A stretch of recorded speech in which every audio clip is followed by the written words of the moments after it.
I'm Jen Taylor Skinner, and this is the Electorette.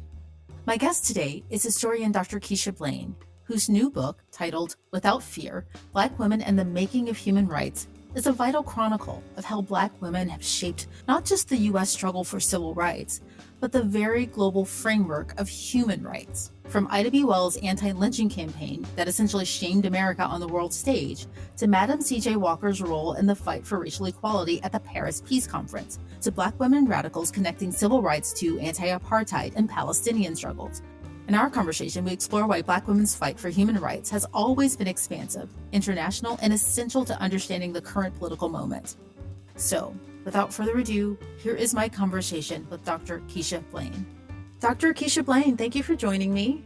Thank you for having me. Your new book, Without Fear, Black Women and the Making of Human Rights. It's a really important addition to this anthology of literature that we have documenting the history of Black women's activism. And it's really important because when we think about Black women in activism, it's typically framed in the context of civil rights. But your thesis here in the book is that the impact is so much more than that. It's so much greater, and that Black women have been instrumental in expanding human rights, right? So just, can we start at the beginning? If you could explain the distinction between civil rights and human rights. Yes, when we talk about civil rights, we're generally talking about demands that individuals are making of the state on the basis of their citizenship. So it is about the relationship between the citizen and the government.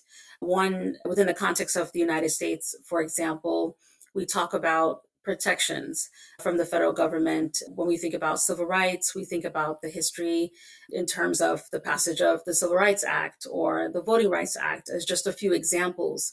This is very much about the demands that we make on the basis of our citizenship. We say, because we are citizens of the United States, then we should be protected in these particular ways. These are very important. These are very important demands. And as you said, it's exactly the kind of framework that tends to dominate the way we write about the history. We write about the end of slavery, 1865, and we write about the challenges that Black people faced in asserting their rights as citizens, even when others did not recognize them as such. And so it is very much framed around the national story, the relationship between the individual and the nation state. That's a very important story, to be sure. And it is very much connected to the larger story about human rights. So part of what I'm doing in this book is saying, let's move beyond the national framework and let's actually think about the ways that Black women in particular made a larger argument about rights.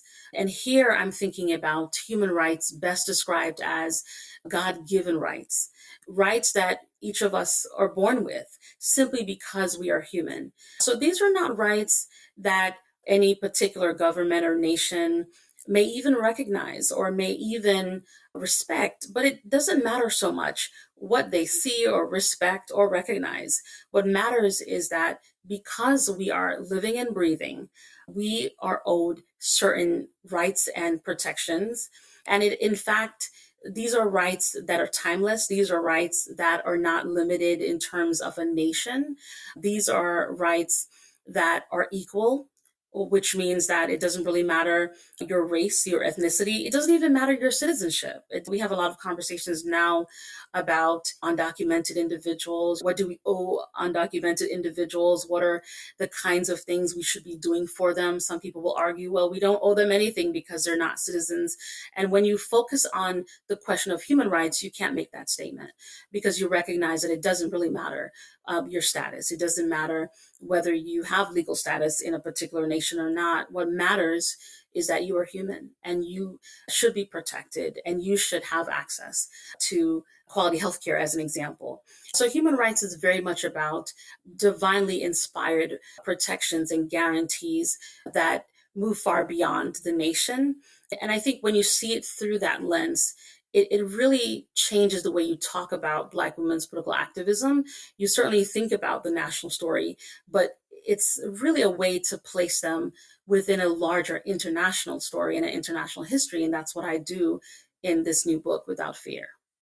That's so important. And first of all, I think that myself, I'm guilty of conflating the two, right? Civil rights and human rights. And I'm sure a lot of people did that, right? Civil rights are for humans. And of course, Yeah. human rights falls within that. But it's really important, especially now in the context you've just mentioned about immigration.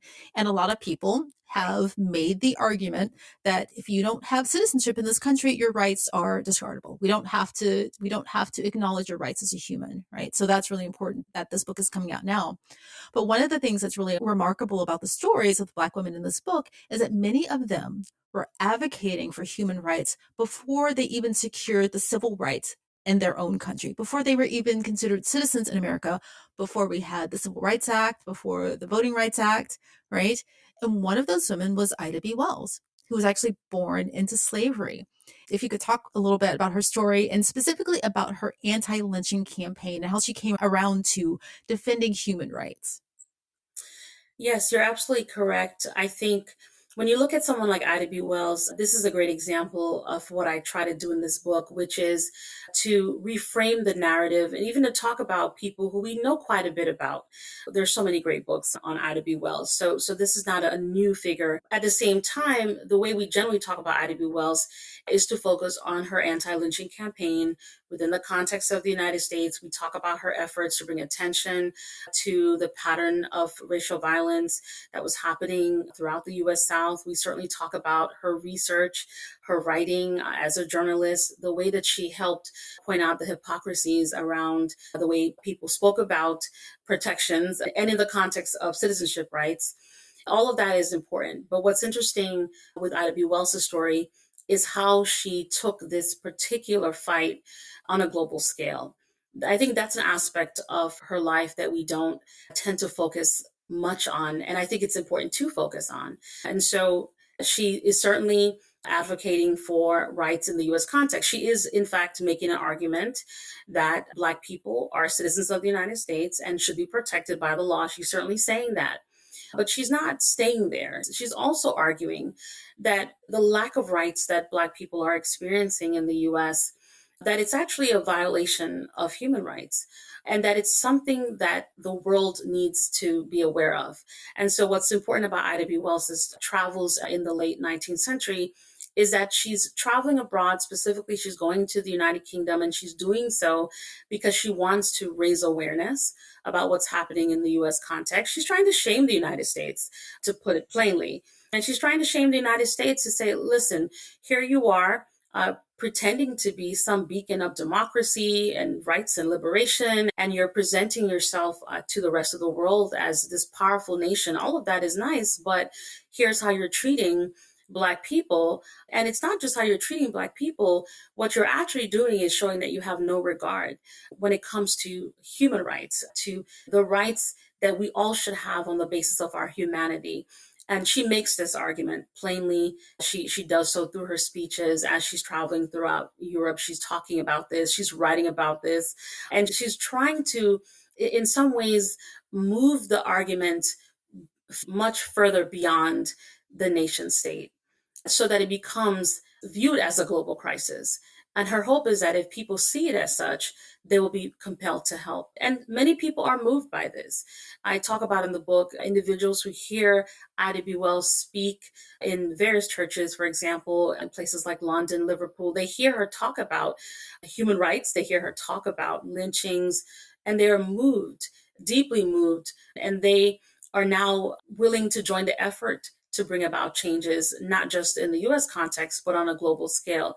Of course, what's interesting, as I point out in the book, there are so many complexities here, because on the one hand, even as Ida B. Wells is pointing out the problems of racial inequality in the United States, there are also problems when it comes to those who are in UK, right? So it's not to suggest that the United States has a unique problem that somehow there isn't racism or white supremacy in the UK.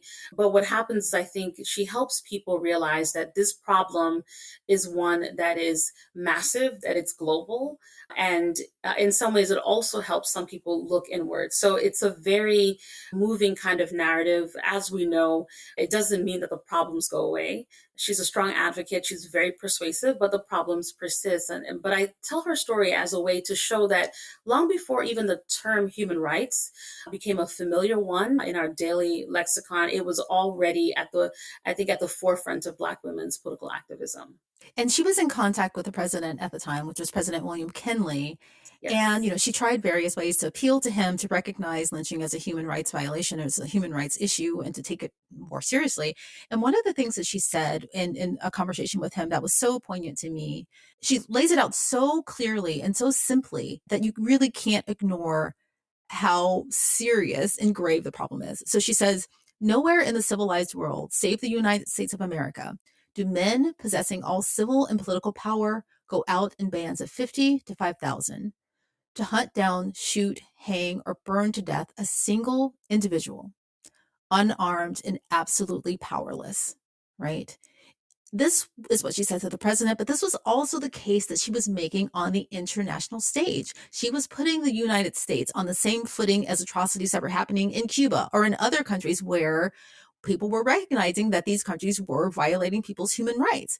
But America was so insular and they put themselves above everyone else that our dignitaries, our diplomats, our presidents, our government officials, they weren't presenting the full story to people. So she had to go out, like you said, to the United Kingdom and make that case for Black Americans. Absolutely. And when you take a look at this story, it's one of the things that really fascinated me in the process of writing the book is how much we see some of these same challenges reemerge time and time again. There's a saying that we certainly want to look to the past and we want to understand the history because we don't want history to repeat itself.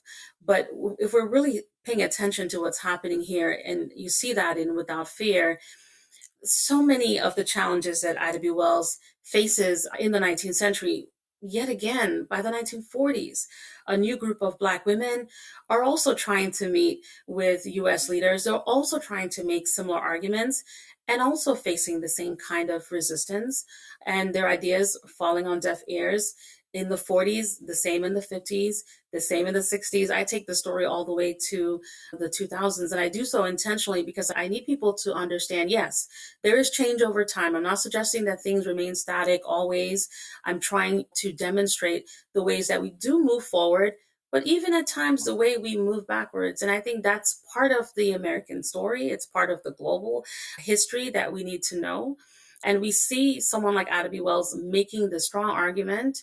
And then I draw the link between what she's saying in the late 19th century and perhaps what Mariah Stewart was saying in the 1830s and what someone else says in the 1940s and 1950s. So it is about how these women are in some ways building upon generation after generation, trying to make these demands clear and not always facing open airs. And some people simply don't want to hear it, but they make the case and they make it repeatedly. One of the things that Black women do, there's a pattern actually that you lay out in the book, is that many of these women, these activists, they used any opportunity on the world stage where there was an attempt to advance human rights to be at the table, right? And you can see that after World War I, and there's a story about Madam C.J. Walker. Everybody knows who that is. Like, so she was a Mhm. self-made millionaire, Right. but she was also involved in the International League for Darker Peoples, right? And following World War I, a lot of Black Americans actually fought in that war. I think it was nearly 500,000 Black Americans fought in that war. They came back to US shores. They still weren't treated with respect and dignity. Lynchings were still happening, right? Well, world leaders were trying to establish some global human rights standards. And there was this Paris Peace Conference in 1919.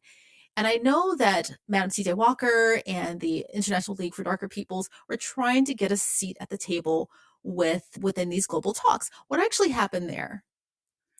Yes, this is such a great example because it underscores, I think, the creative ways that Black women activists assert their political power. So even when they are shut out of the vote or the ballot box within the US context, even when people don't listen to them, they still find ways to make their voices heard.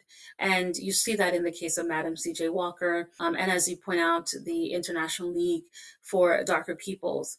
What's interesting about this story, there's so many things to emphasize. The first that I would emphasize, which I find so important to reflect on, is the fact that Madam C.J. Walker decided to collaborate with a very diverse group of Black activists.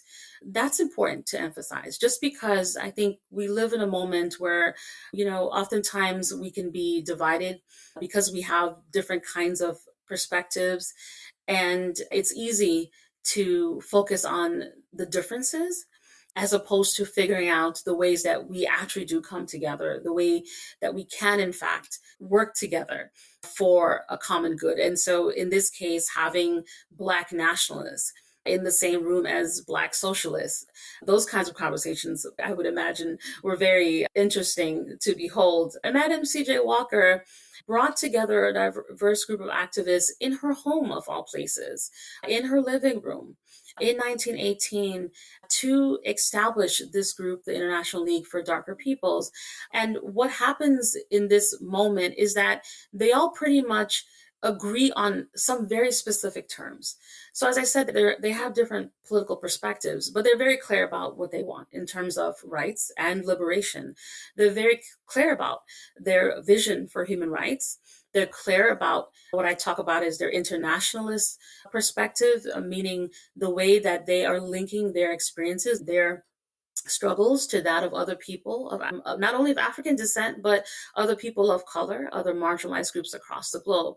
And one of the things that they are trying to do is they're trying to make sure that when the Paris Peace Conference takes place in 1919, that the conversation includes a focus on colonialism, that people talk about Black rights, that they talk about racial equality. Now, these individuals don't actually have an opportunity to be at the Paris Peace Conference, but they figure out one way to make their voices heard. And Madam C.J. Walker plays an instrumental role in this. She helps to organize a meeting with Japanese officials who are attending the Paris Peace Conference.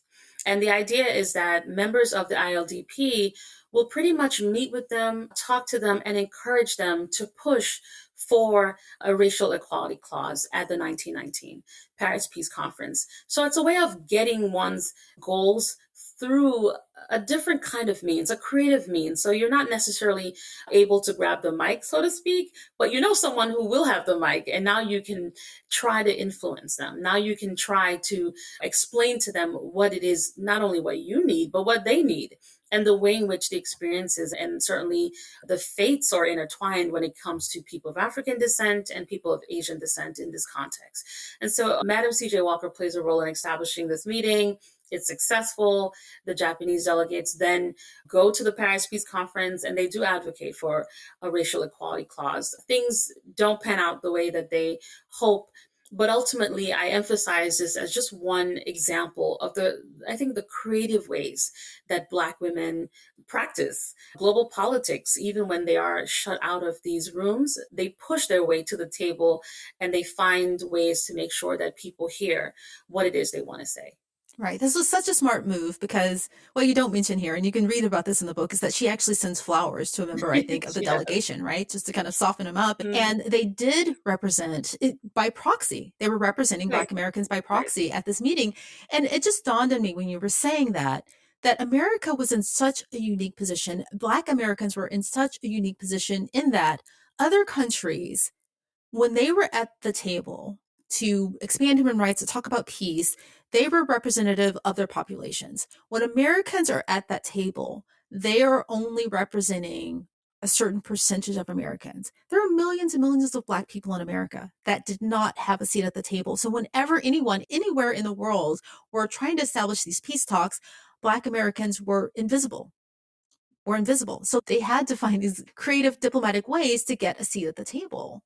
Absolutely. And it makes me think a lot about Fannie Lou Hamer's story. And I don't talk about Fannie Lou Hamer in this new book, but of course, my last book focuses on her life and her ideas. And in a similar way, she was making this argument when she went to the Democratic National Convention in 1964. She was saying, it doesn't make any sense for you to represent the state of Mississippi. And she's speaking to the Democratic Party. You cannot represent the state of Mississippi and exclude Black people. Who exactly are you representing if you're excluding Black people in the state of Mississippi? It just doesn't add up. And so she was pointing out just basic, it just didn't make any sense. There was no logic to it. And of course, there is no logic to racism or white supremacy, but these are forces that continue to shape our society. And we see that in the context of Madam C.J. Walker and the way that she was advocating with members of the ILDP. They knew that Black people's concerns would not be the focal point. They knew that you would have allied powers talk about freedom, self determination, all of these buzzwords, and still be okay with colonialism. And they wanted to push against that. And they wanted to say, listen, there is no human rights that you can possibly conceive of if you don't think about Black people and other people of color. And by the way, that book, Until I Am Free, is right behind me on the shelf here. Your book about Fannie Lou Hamer made a huge impression on me. That was the last time I talked to you. So if you're listening to this, please pick up that book too, in addition to this one. But one of the ways that Black women were instrumental, and you should understand that, speaking of books, is through writing, pushing human rights through writing. And I know that Lena Horne actually wrote a lot about human rights. I actually did not know that about her. I thought of her as an activist and, an activist and a singer and an actress, but never knew that she was a writer, right? A prolific one. But there was also in 1961 a periodical for Black activists titled Freedom Ways. And they actually wrote a lot about human rights. And there were two really important editions that came out. One in 1976, which was titled South Africa and the USA, which was an anti-apartheid edition. And in 1982, they had an edition that was dedicated to the plight of Palestinians. And they came out against the occupation of Gaza and the West Bank. Mind you, this was 1976 and 1982. Yeah, so the first thing I would emphasize is really the origin story of Freedom Ways. I think that's part that I emphasize in the book that I want people to really reflect on. Esther Cooper Jackson, who I talk about in the book, was one of the pivotal figures when it comes to this periodical. And another person who's part of the story who collaborated with Esther Cooper Jackson is Shirley Graham Du Bois. I want to emphasize that because Shirley Graham Du Bois, most people would only know the context of the fact that she was married to W.E.B. Du Bois, and she tends to get overshadowed, right? And I think because her husband is so popular, so well known, so influential in many spaces, that means that even in the way we write about the history, we tend to focus on WEB, and we don't often spend time thinking about the influence of Shirley Graham. And it was wonderful to be able to tell her story and to emphasize her contributions in Without Fear.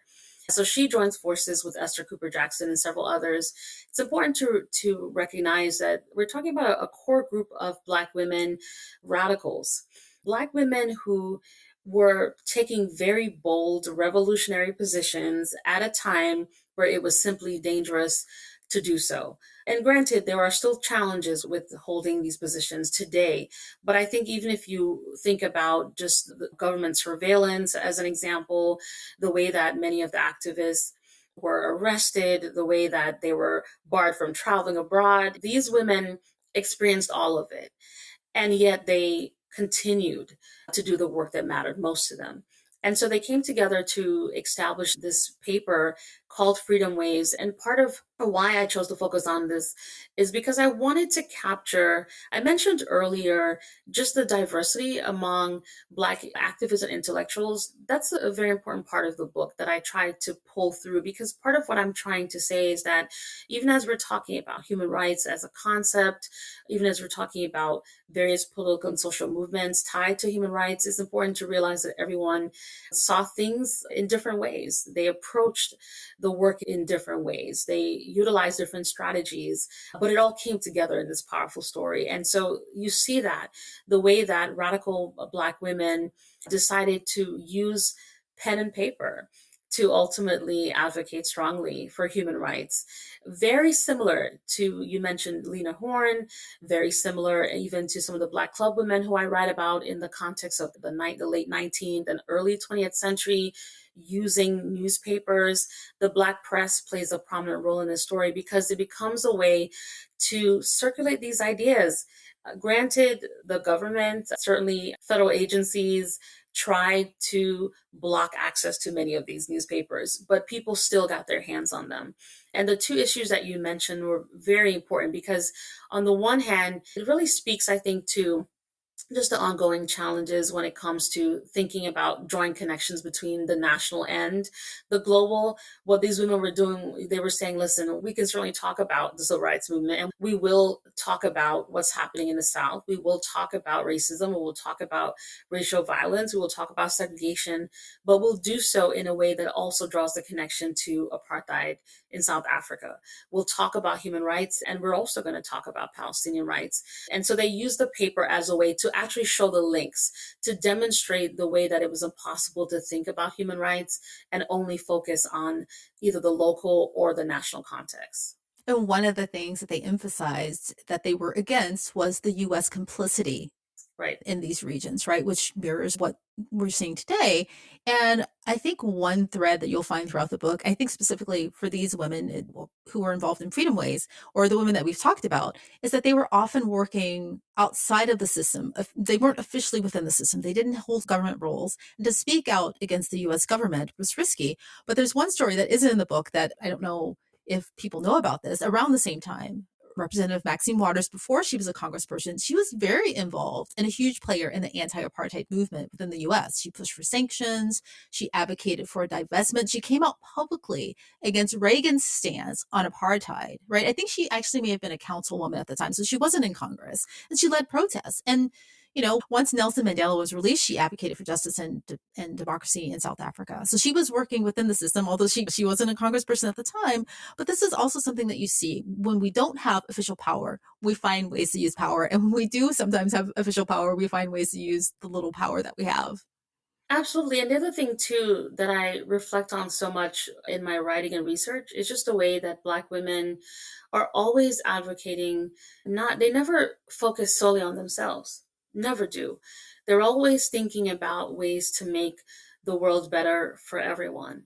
And I think even when we were talking about the most recent presidential election, I think lots of the conversations were around looking at the data, for example, around how Black women vote. And I think as I was writing this book, I thought about the way that Black women they're not just voting in their interests, they're voting in the interests of so many others, right? They're voting for policies, they're voting for candidates who they see as advocating rights, not just for Black people, but for all people. So when someone like Stacey Abrams is talking about voter suppression, she's not just talking about voter suppression for Black folks. She's talking about voter suppression as it applies to anyone being oppressed, anyone facing resistance to the act of voting, whether they are Black, whether they are of any other background. And I think that part is so important. We just historically tend to take on so much. And I think that's part of the difficulties when we think about Black women's activism, even in this political climate. There's so much resistance toward this history. Yet I marvel at the fact that when you study Black history, what you're really studying is just a group of individuals, a marginalized group, advocating for rights and liberation, never for themselves solely, but always for all people. And that's why I think about telling these women's stories as so important, as placing them in the center of human rights history. Because unfortunately, when we read mainstream narratives on human rights, Black women are often sidelined, which is unfortunate because they tend to be the ones who are thinking broadly about the ways to improve conditions for all. And what's interesting about this moment to me is that even when we are, with all of this history out there, the history is out there, but thankfully we have writers like yourself and professors like yourself to document what's happening. People still question our motives and our wisdom and the history by which we make these decisions, right? It's clear, if you're interested in finding the information, that we do advocate for everyone. And the decisions that we make aren't just for ourselves, right? And this last election was evidence of that.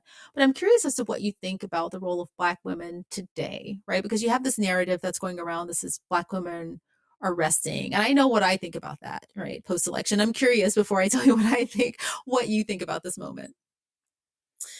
Well, I think in so many ways, this moment compelled me to write this book. And I started writing this book around 2020. And of course, that was a pivotal year, not only on the national front, but globally. When we think about Black Lives Matter, we think about just the movement to challenge state sanctioned violence and the movement that certainly happened throughout cities in the US as well as cities across the globe.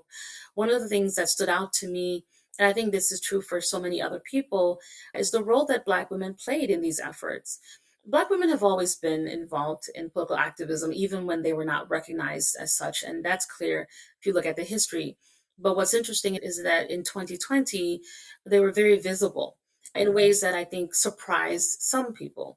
I don't think it surprised you, right? I don't certainly didn't surprise me, but I think there were some people who were surprised by the visibility of Black women as leaders, as advocates in the community, certainly on a national scale and on a global scale. And part of what I wanted to do was to demonstrate how what's happening in the contemporary moment is very much drawing on a rich history of Black women's activism. You can see the connections. I mentioned Stacey Abrams earlier. I think about the connection between her work and the work of Fannie Lou Hamer. It's hard not to see the links when you think about the strategies that Black women are employing today, the way that they are advocating for others, the way that they are framing human rights, even in the current moment. It speaks so much to the work of someone like Ida B. Wells and Madam C.J. Walker. So there's a thread that runs through U.S. and global history, whereby a group of individuals who are marginalized at multiple levels, not only in terms of facing race discrimination, but also dealing with sexism, right? Dealing with patriarchy, at times just dealing with resistance in so many different ways in the workplace, at home, in the community, and yet finding creative ways to respond and to have this resilience to keep moving forward, even when it feels helpless, or you feel helpless or you feel hopeless at times, knowing that in fact you can't give up, because not only the future depends on it, but you're thinking about not only yourself, you're thinking about your children, you're thinking about those who will come after you. And the hope is that even if you don't make things better for yourself, perhaps you will make things better for others who come after you. So it is very much an inspirational story. And I think you can see the connections to what's happening today. The narrative that I think that has risen to the top is the one that Black women are resting, which again, people have used to kind of weaponize and criticize us for. But that's the narrative. But if you know anything about Black women, you know that we are never out of the game. Right. Never, right? We can't afford to be. And I think that what's happening is that you've alluded to this, is that people are comfortable seeing, and they're used to seeing Black women activists in this very narrow light, right? They envision us always putting our bodies on the line, Right. using this hard power, being arrested, right? And they love that kind of fiery energy because it's honestly, it's a caricature that they impose on us. But when we are strategic, when we plan, when we use our diplomatic power, when we use soft power, it's rarely recognized. And that's what I'll have to say about this moment. But also, you mentioned Stacey Abrams here. I've interviewed countless women here, a lot of Black women, right? A lot of Black women activists, writers. They haven't gone anywhere. They're still doing the same work that they were doing 5 years ago, 10 years ago, 50 years ago, right? They're working on reproductive justice. They're working on voting rights.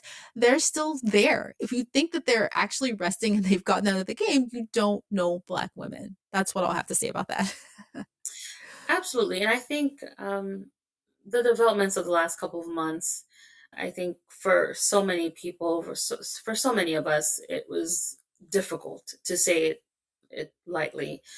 And I think the narrative around we're done, we're not going to participate in this process, I think it was a bit overblown. I mean, I think it is important to recognize that when you go through a painful experience or even a traumatic experience, whatever that might be, you do need some time. You do need some time to reset. You need some time to reflect. You need some time to process what you've endured. And I think we've certainly been doing that, but you can't do that forever. You can't sit around and process forever. At some point, you do have to strategize. And I think you're right. I think many people are being strategic, and they're being strategic in ways that are not necessarily captured by the news.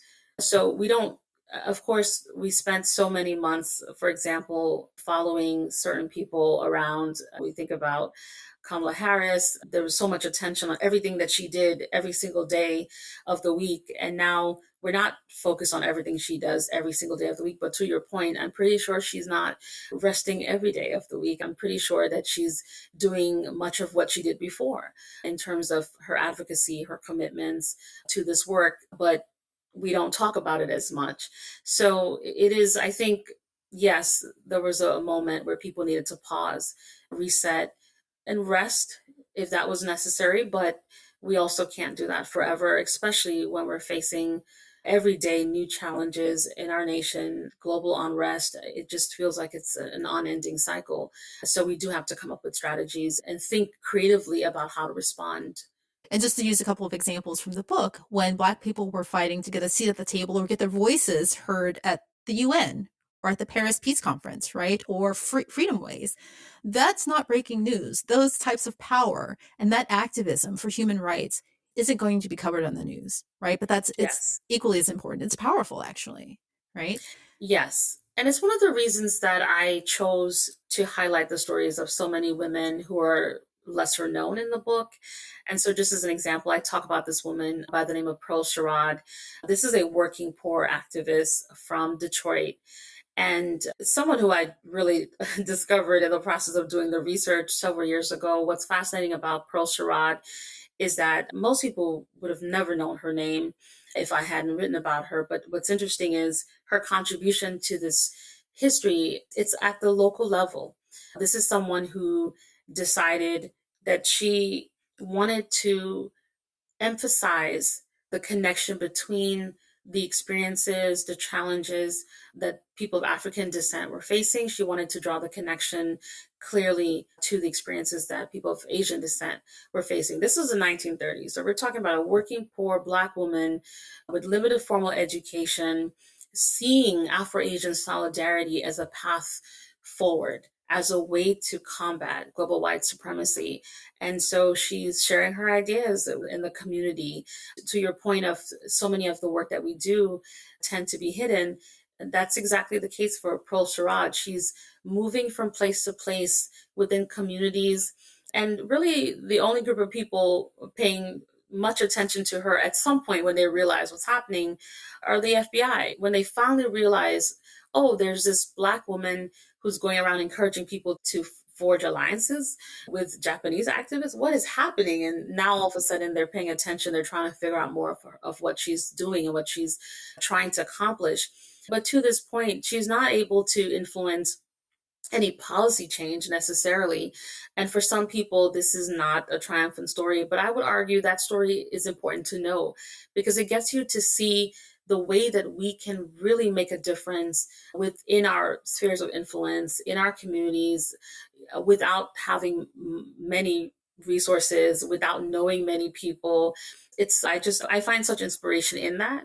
And I tell her story alongside someone like Mary McLeod Bethune, who's a lot more recognized and prominent. And for some people, those two women would not be on the same page, but it is important to see them as both advocating for human rights, utilizing whatever means they could. And it truly is a way of sending a broader message, I think, to readers that do what you can, how you can, when you can, with what you have. That's a powerful message. And it also goes the other way. It goes from the outside in. There's a story in the book, Amadou Diallo. Everyone remembers that tragic story. I think it was in 1999. A Black man, an immigrant. He had been in the country, I think, just a couple of years. He was shot. He was unarmed and shot 41 times by the police. Right. And his mother, who was, I forget where she was living, but she wasn't within the United States, and she was able to find a family of activists within the United States to help her get the story out. Do you want to just talk a little bit about that? Absolutely. So one of the women who I focus on in the book is Kadi Diallo, Amadou Diallo's mother. For this particular story, it was important for me to speak to her because this, as you pointed out, the story begins in 1999 with the shooting of her son. And so I utilized historical newspapers. Certainly, I searched through archival records, whatever I could find about the case, about his mother, but I needed to talk to her directly. And thankfully, she agreed to speak to me. And one of the things that's interesting as we're talking about Black women and human rights, she said to me at one point, I don't even understand why you're interviewing me. I don't seem that important to the history. I don't see myself as important at all. And I said, well, that's okay, because I do think that you have an important and powerful story to tell. So just tell me the story and then let's see where this goes. And one of the things that's clear in the story, to your point, is that at the time that her son is gunned down by police officers, she's not living in the United States. She has to travel to the US. She's from Guinea. She comes to New York, and she teams up with a number of activists, including Al Sharpton and others who are already very involved in local politics and national politics too, around Black rights, especially calling out police violence and police brutality. And they help her. They not only welcome her, they connect her with others. They make sure that she has legal support. They're offering advice. They're traveling with her. And it just shows this power of community. And what she explains to me is that the experience of losing her son ultimately transforms her life in so many ways. And part of what it does is that it politicizes her. It helps her shift her focus completely. She never looks back. And what she decides to do is not only fight for justice for her son, but she begins to advocate for human rights broadly for all, because she realizes the patterns. She's realizing that what she's experiencing is not unique to her. She's meeting all these other mothers who are telling her how they lost their children to police violence. She's noticing a pattern of what they look like. She's realizing Black and brown folks are repeatedly experiencing similar things, not only in New York, but across the country, across the globe. So it really is a story of someone who comes to the United States, connects with activists in the US, and then becomes part of this movement. And I talk about, to this very day, she is involved in global advocacy around rights. And she has been working to support not only Black youth in the US context, but globally. She has just dedicated her life to this because of this painful experience that she endured in 1999. Right. And that's why your book is so powerful and so necessary, your book Without Fear, is because it's precisely because she doesn't think the story needs to be told, right? All of these stories are important. They need to be documented. And I think that there's a layer of irony here that by bearing witness and documenting these stories of Black women in activism, stories that people are trying to erase right now, right? You have then become a part of that body of history, right? Your documentation is now history. And I'm grateful for that. Thank you. It's something to behold, because I have to say, I could not have even imagined that we would be in this moment. Someone had contacted me probably several months ago to tell me that my book on Hamer had been removed from a bookstore and it was banned. And I remember thinking, well, of course that would be the case, because we're living at a time where a lot of people don't want to hear these stories. They don't want to know these histories. And as sad as I was to find out that it had been pulled from the bookstore, I thought to myself, I'm so grateful that we live at a time where we have so many methods that we can use to access information. So even the person reaching out to me, finding my email to tell me this, I know that they found the book some other way, right? They didn't need to purchase the book in that particular bookstore, as disturbing as it was that the book was no longer available at the bookstore. They knew they could find it elsewhere. And I say to people all the time, I don't know what the future holds for those of us who do this kind of work, but we have got to be part of the process of really preserving and protecting these stories, sharing this information with others, making sure that we tell our children, making sure we tell our loved ones about this history, because so much is happening in this moment. And I'm grateful that I have an opportunity to do this research, to tell these stories, and hopefully I'll be able to continue doing so for a very long time. And so how difficult was that for you, especially given that, like I said, they're trying to erase the history of Black people and Black women, especially activism? Tell us about that process for you. Well, it's very difficult, I think, doing this kind of research, but it's so rewarding. And so many of the women who I wrote about, I would search for their names online to see if there was anything written. Generally, did not find much. I would even search through books to see if other people had mentioned them. In some cases, there might be a mention, other times, no hits at all. And so, what I needed to do is that I needed to piece together their stories. I spent sometimes weeks just going through census records to be able to identify where this person, where this particular individual was born, where they lived, how long they lived there, who were their neighbors, where do they work. I had to comb through any kind of public record I could find. And with time, the pieces started coming together. And once the pieces came together, then I needed to go further to try to capture their voice. That's a big question for me, is not only telling these women's stories, but being able to give readers a sense of what these women thought, how they conceptualized the work.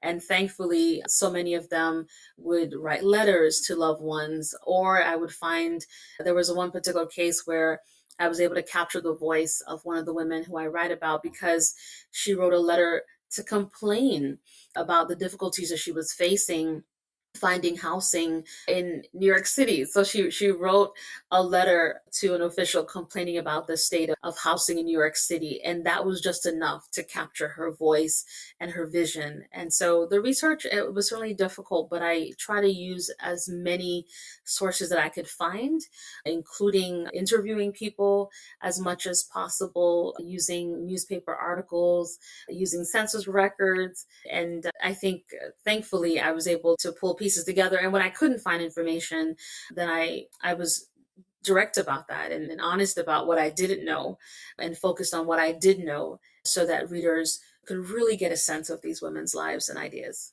Right. And again, that's one reason why this book is so important, because who knows how long the information you did find would be around, Right. right? Like I said, they're trying to erase history. Books are being banned. We can't really rely on sources on the internet. We don't know how long they'll be there, how long these sources will be there. Photos aren't available anymore. And also, if you are someone who that's well known, like Ida B. Wells or Lena Horne, there Mhm. is more information about you, but there still isn't a lot of information. Right. So the fact that Right. you highlighted the histories of women who made a huge impact but didn't have household names is also a really important reason why this book is around. So, Thank you.